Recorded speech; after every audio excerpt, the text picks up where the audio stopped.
My name is Tamar Hela, and I'm going to be reading an excerpt from my book Spirit Lake for the Buzz Bookstore Excerpt Contest. This excerpt is from Chapter 8, titled Crawling on My Skin. It's one of my favorite parts because it actually talks about my real-life aversion to bugs, insects, anything that's creepy crawly. Hope you enjoy it. When my eyes were fully open and able to focus on my surroundings, horror movie-like screams disturbed the morning silence in our hut. "What the heck?" I started to say. I felt nowhere near well rested, and my stomach was growling because it was completely empty. However, my attitude quickly changed as I cut off my question to begin screaming as well. Terrified, I scrambled backwards on all fours until I hit a wall. Heather was stationed on the opposite side of the hut, trying to blend into the wall, hugging her legs to her chest.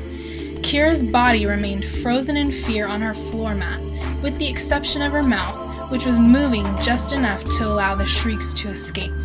Her chin was almost touching the very top of her collarbone, and her amber-colored eyes were nearly the size of ping pong balls.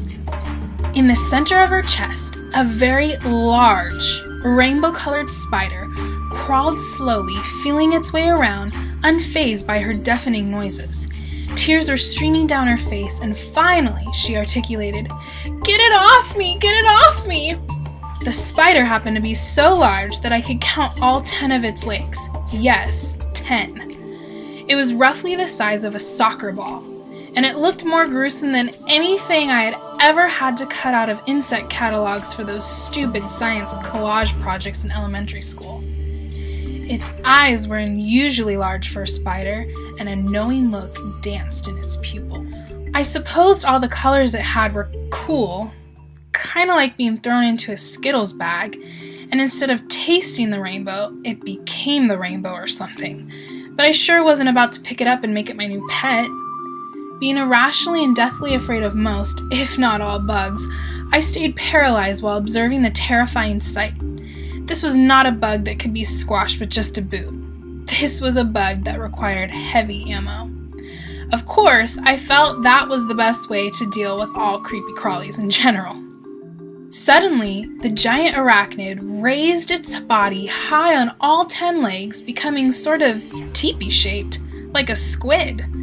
Then I heard a wet, cracking sound and tensed up while I watched some extremely long, pointed, sharp, white things slowly lower from its underside.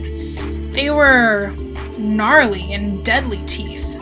This creature was some kind of sick mutant hybrid spider that clearly enjoyed sinking its sharp teeth into the flesh of screaming victims, because that's what it was about to do to Kira. Though still angry with Kira from her attitude yesterday, I didn't want her to die from some freakish mutant spider bite. Still, I was frozen, trying to muster some courage and force myself to help her. Thankfully, the door swung open at that very moment I had decided to play hero. Gasping in surprise as our rescuer strode in, I couldn't decide which I'd rather have in our hut. The ginormous alien rainbow spider getting ready to eat Kira, or the man-sized rat that was mumbling in a subdued voice, bending down on one knee. "Kira!" I whispered frantically. "Shut up! Put your head down and don't move a muscle!" Spear in hand, well, paw-like hand, the large rat bent lower, nimbly drew back its throwing arm, then released the weapon with a quick flick of the wrist. The sharp point went right through the body of the spider, pinning it to a bamboo stick that was part of the wall right behind Kira's head. Rainbow-colored guts were spewing out from the body as the spider wriggled for a bit and then went limp. Well, I hope you guys enjoyed that little excerpt from my book Spirit Lake, which has been published by Cosby Media Productions. It's now out on ebook at Amazon.com as well as other online retailers. And don't forget to vote for my video.